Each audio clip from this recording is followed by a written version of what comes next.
Le calme règne à la frontière entre Israël et le Sud-Liban. Pourtant, 2 blindés de la force d'interposition de l'ONU rappellent la fragilité d'une région théâtre de 2 conflits armés. Le 6 juin 1982, la première guerre du Liban éclate. Elle oppose Tsahal à l'armée syrienne et aux organisations terroristes palestiniennes, dirigées par un certain Yasser Arafat.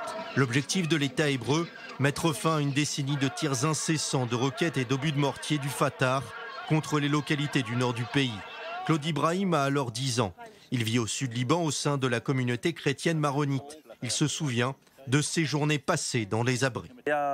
Au Sud-Liban, la vie était difficile à cette période. La guerre civile faisait rage. Nous étions constamment en train de fuir les combats. Nous n'avions rien à manger, ni à boire, ni hôpitaux.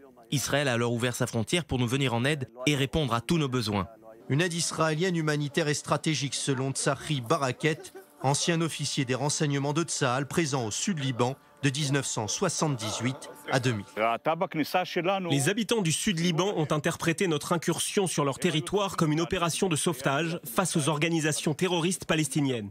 Ils avaient besoin de nous. C'est une relation gagnant-gagnant. La guerre s'est terminée, Tzadal est né et s'est développé. Tzadal, l'armée de défense du Sud-Liban créée en 1983 suite à l'accord entre les autorités israéliennes et le gouvernement du pays du Cèdre. Ses missions, assurer la liaison avec les forces de l'ONU positionnées dans la région et soutenir militairement Tsahal dans ses opérations contre les organisations terroristes palestiniennes et le mouvement naissant du Hezbollah libanais soutenu par l'Iran. Tzadal avait 36 bases militaires au Sud-Liban. Tsahal en avait seulement une dizaine. Toute la logistique, toutes les armes nous étaient fournies par Israël. Nos équipements ressemblaient à ceux des soldats israéliens. Il n'y avait presque aucune différence entre nos 2 forces, juste la langue, entre l'arabe et l'hébreu.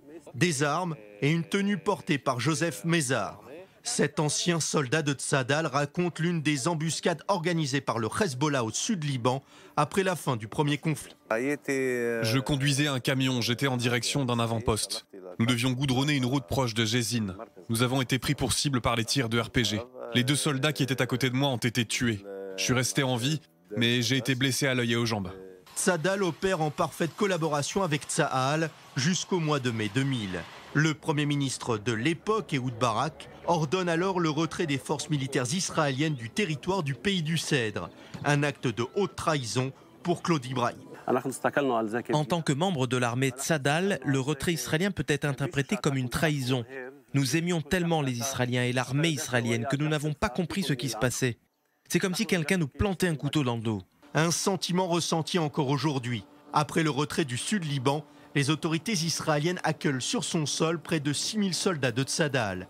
Parmi ces milliers de personnes, certaines souhaitent une compensation financière décente pour services rendus à l'État d'Israël. Les autorités tardent à penser les blessures de son histoire mouvementée avec son voisin libanais.